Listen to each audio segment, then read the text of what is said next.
So welcome back to the channel. What we're going to do in this video is going to be more like a ramble. So there's going to be a lot of different things I'm talking about. Some of it might not be relevant to the previous sentence, but altogether the main point of this video is to explain why you should never ever pre-order games. And this actually was put into a video 8 years ago by a YouTuber known as Total Biscuit, who is no longer with us.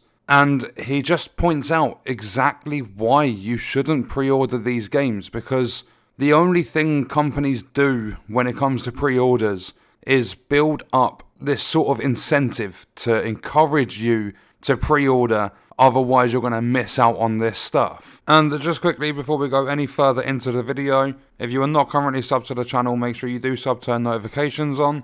If you enjoy the video, don't forget to leave a like, and if you want to support me further as a creator, then check out the links in the description. Let's get back to it. So you go to one game retailer and you're going to get this certain outfit, you go to another one, you're going to get a different outfit. So if you was to collect the entire package, you're going to have to buy the game from multiple different retailers. And then it also comes down to the stupidity of digital pre-orders, and there is absolutely 0 point to these pre-orders, purely because as a digital purchase, there is essentially an infinite amount of supply. So with something like an Xbox Series X or a PS5, you pre-order to guarantee that you are going to get said product. Whereas you come to digital purchases, and they are never out of stock. So when you look at games like Battlefield 2042, you get a year one pass chucked in to the pre-order package. Otherwise, you would have to wait until the game launches in order to purchase that year one pass. And then if you take a look at Battlefield 2042, you have a game that's in such bad state, EA and DICE are probably going to release the bare minimum for that year one pass so there are no lawsuits for it, whereas players deserve a lot more. When you look at games like Cyberpunk, what they do with their early reviews is they limit what is there to play. In a lot of cases, some games, they give you the entire game and say, have at it, complete the game, put your review out. But you'll notice these companies don't go back to people that put out negative reviews because it's bad for their business. So with games like Biomutant, you would have someone like SkillUp put out a negative review, so if they ever made a Biomutant 2, they're probably going to avoid SkillUp. With games like a lot of the games I've covered, I put out negative content for them because they are in a bad state. Even if people don't like to agree with it, there are issues that everyone can see. Like, it might not affect some players, I should have put it that way. It might not affect some people, but the issues are definitely still there. So I put out a negative video, that company doesn't come back. I don't know why I was ever accepted into the Ubisoft press team, because I spoke a lot of bad about The Division 2. I'm actually blocked, I'm not allowed to email one of the PR team, but the other one from the UK I was allowed to, got accepted into the press. They gave me a few games, and then I believe they've started noticing that I'm being completely honest when I'm reviewing these games, because I believe it was Far Cry 6, they did give me a code, but they gave me it after the game released. So I never even got early access to it, and that's the whole point of the press team, to get their reviews out early. And then you have Rainbow Six Extraction. I know it comes to Game Pass and everything, but I was just completely ignored when it come to that game. Obviously it might not be the case, but I believe Ubisoft are going to start steering clear of me because I'm completely honest when it comes to their reviews. And the funny thing is, I actually praised Rainbow Six Extraction. So it's a weird way how it works, but you notice a lot of these, like Cyberpunk 2077, people were only allowed to put out specific things. If you look at some of the gameplay for Dying Light 2, people are only allowed to promote certain parts of the game, and that's because these parts of the game are the most polished out of the entire game. So because it's an incredibly smooth experience, they're going to get more praise. And it's things like that that encourage pre-orders and make this mess in the first place, because what benefit to the company does a pre-order have? The only thing it does is just shows them how many people are interested, how many people are going to provide early money to them, so that they can go to the investors and say, look, we're making this money. Even though it's not pre-orders, Dying Light even tweeted out saying we thank everyone for 3 million wish lists. This game, before people have seen like a full-on playthrough, a full-on review and stuff, people are already putting this game into the top sellers list on Steam. So when someone goes to Steam and they think, oh, I'm going to have a look through the games that are selling really well at the moment, they see Dying Light 2 at the top of the list. So they're like, oh my god, it must be a good game, I'm going to pre-order.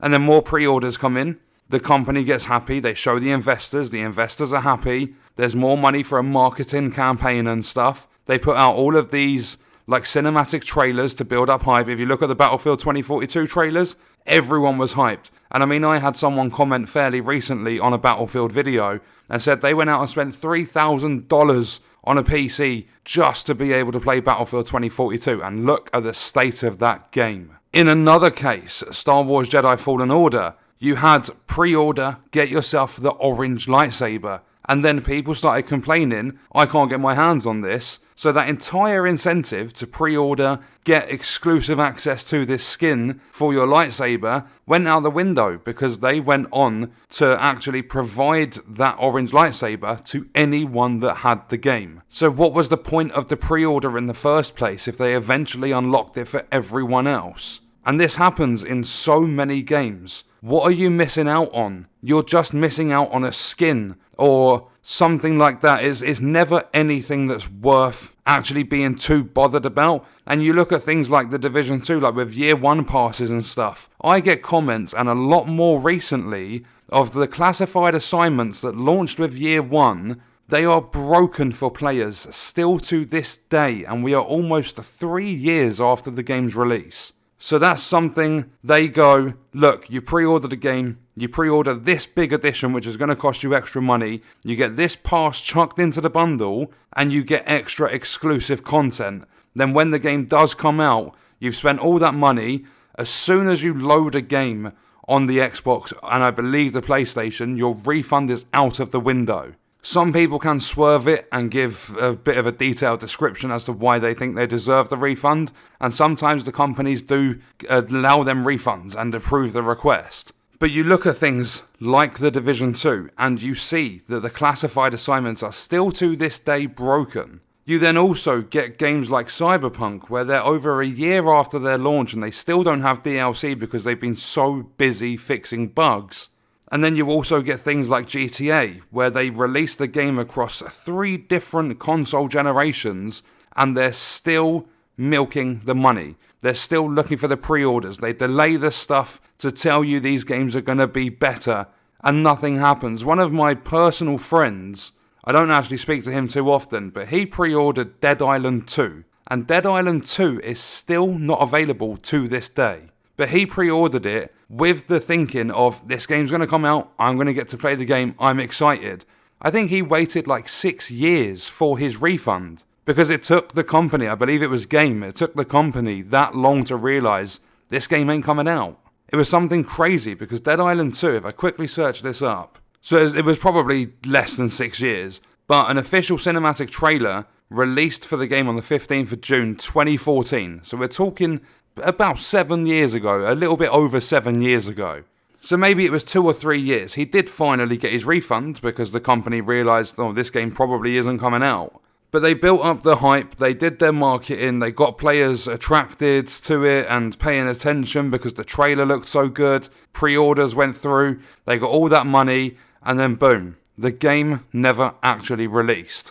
So what is the point of pre-ordering? If I have a look at a game called Crossfire X, this is a game that's coming up in Feb 2022, and if you pre-order the biggest edition of the game, you get 2 campaigns. This is a multiplayer-based game, but you get the biggest edition, you get 2 campaigns, one of which will be completely free to Game Pass members when the game launches.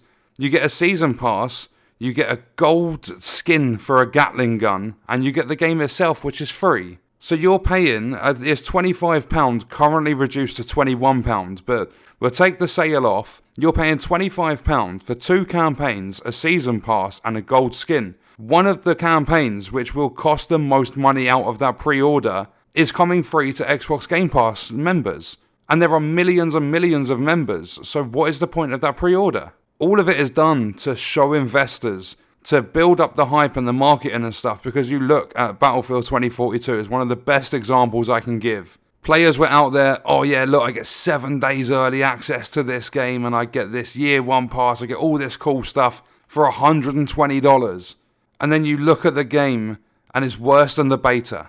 You look at the player base 2 months later and a lot of regions, players can't even find a match. So that's $120 down the drain because something encouraged that player to pre-order. A lot of the time you don't see gameplay and stuff early. A lot of the reviews, as I said, will be leaned more towards the positive side so that they can continue to get these review copies. You look at IGN, they give games that are absolute dog shit 8 out of 10s, 9 out of 10s, and they do that because they get the game free. It builds up a good relationship with the publisher, with the developers, so they get more titles in the future. Because when they're posting their reviews, the earlier they get them out, the more chance of a big amount of views they're going to get because they're one of the first there. So they continue lying to the consumers, they continue promoting these bad games just so that they can stay in business, so they can continue to grow their businesses.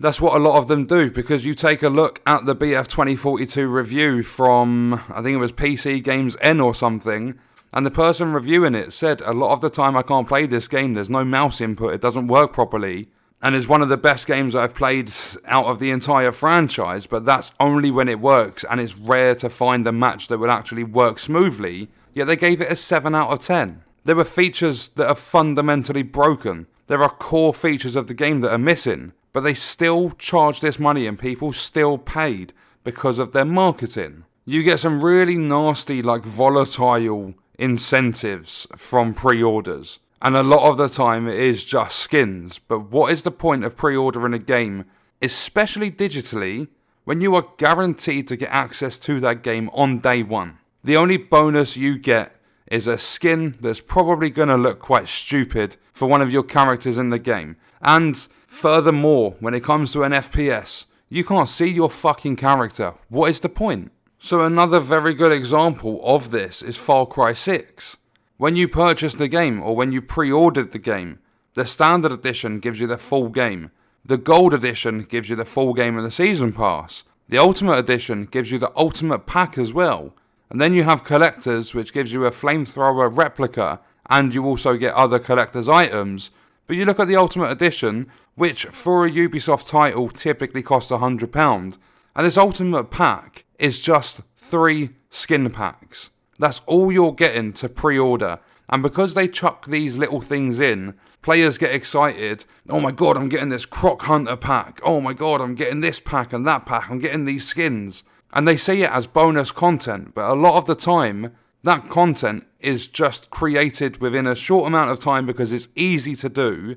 And it gets chucked into these bundles to promote the game further, market it better, sell it better. Not only that, but some of them will have these packs as unlockables in the game, and they rip them straight out of the game to put them in a pre-order bundle to encourage players to pre-order the games. So you would have realistically, if pre-orders weren't a thing, you would have at some point unlocked that skin pack anyway, but you're giving them money and pre-ordering these titles before you've seen any actual gameplay, before you can make your mind up. It's all part of the industry, always has been, always probably will be, hopefully not.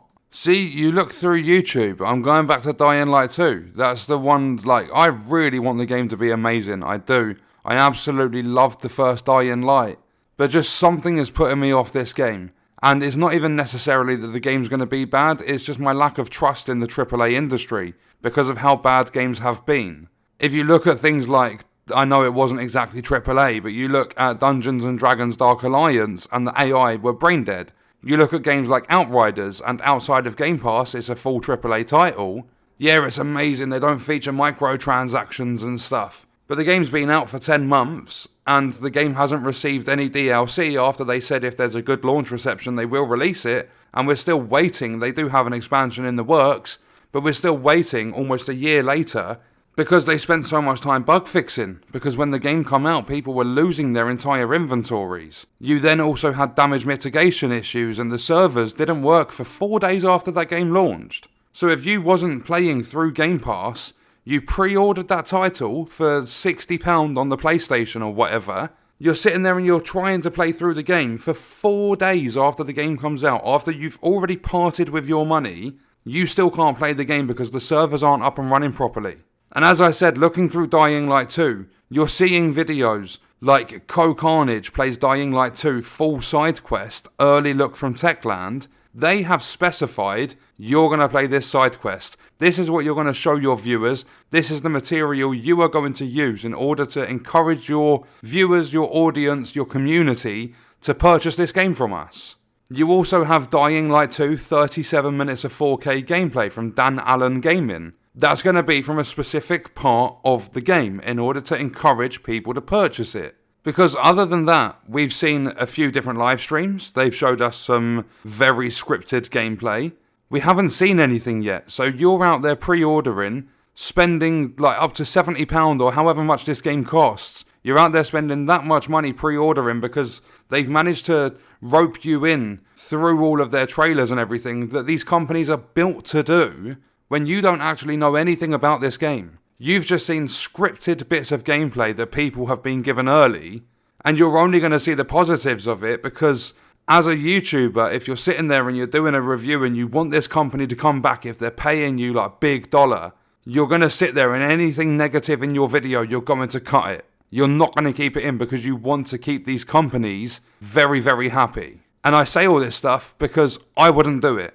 If I'm going to sit there and play a game and review it, I'm going to be completely honest. If there's something that fucks me over, I'm going to tell you guys. And because of that, a lot of these companies will never ever approach me. But I do it because I'm not going to sit there and lie to my viewers. I'm not going to sit there and the community I've built up over the last 8 years, I'm not going to sit there and screw them over just to get a bit of extra money in my pocket. So all I'm saying from this, and we'll wrap it up now because there's been a lot of rambling and I hope you've enjoyed it. But we'll wrap it up, and I just want to say, if you're, like, obviously, the end of the day, it's your decision. You do whatever you want. But if you are out there pre-ordering these games, and these games screw you over, that is on you. And I'm not saying that to put a downer on it and say, oh, you're a fucking idiot, and all that sort of stuff. I'm saying it because don't get suckered in. Do not let these companies encourage you to give them money before you've actually seen anything. Some games will say, right, Twitch streamers, you have a couple of hours to play this. Go sit there, watch the live streams. Some people will be able to get a review of the full-on game out there before the game releases. Watch those ones, not the ones with the scripted gameplay. So you go to channels and they show you, 20 minutes early Dying Light gameplay or whatever.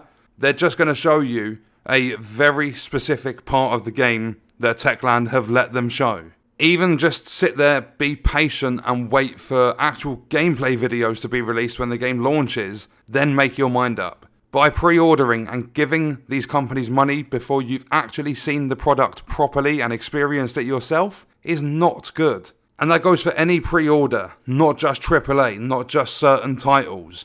Any pre-order at all. Pre-orders are built to encourage people with these skin bundles and stuff to give them money early so they can go to the investors and say, look, you're making a very good investment in our company, we can make this money. It's all done for marketing and just pushing their companies even further. But as I said, it's entirely up to you, your decision. I'm just putting out my opinions, my thoughts, and just, in my opinion, don't pre-order games. This is why you should never pre-order them. You don't get anything extra.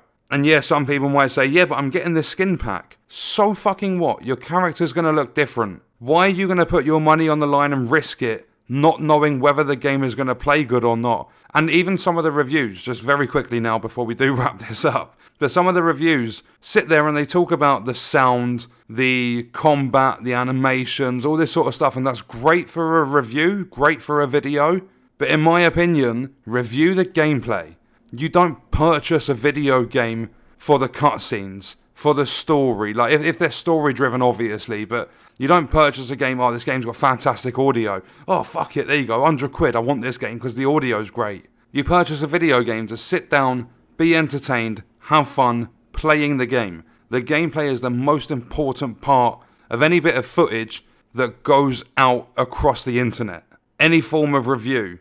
You see a lot of YouTubers that focus on if they're playing a game of Battlefield 2042. I've got to get like a 50 kill game. I've got to get a couple of multi-kills in there, a nice 500 meter headshot. It's got to look good. No.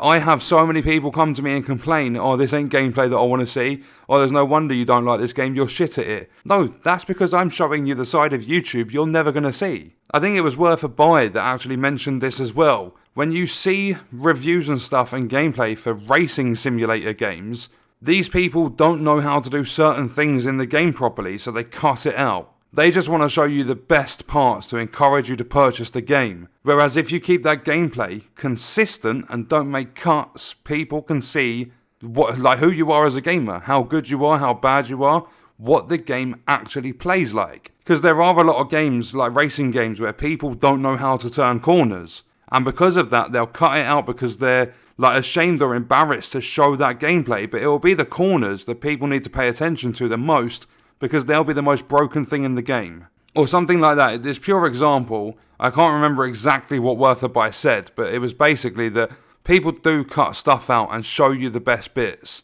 And that's because they're always trying to promote something, they're always being positive to get sponsorships and things like that.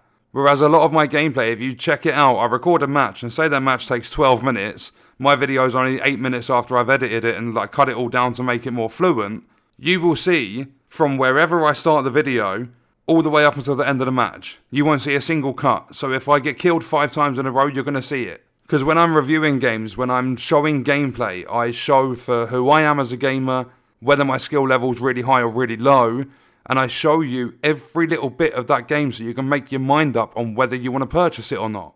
As another very, very quick example, because this video is getting super duper long, with Battlefield 2042, I did a video and I titled it, okay then Battlefield 2042, and I showed off 2 glitches in the game. What I could have done is showed you, oh look, you can swim in the sky on this game, but no, I showed you from the moment I spawned in a tank, I jumped out, I jumped into the water, I showed you how to do that, how to reproduce it, because that way more people can go into the game, they can reproduce it, they can upload their videos to Twitter, to YouTube, and we can make it, we can spread it and make people more aware. This is a fucking issue. Whereas a lot of people would have said, oh look, cool glitch in Battlefield 2042 and just showed you them swimming through the sky. I show you every little bit uncut so that you have a better understanding of what it's actually like. And I hope all of this video has made sense. I do hope you guys have enjoyed it, but we're going to wrap it up for now. If there are other topics and stuff you want to hear about, let me know in the comments.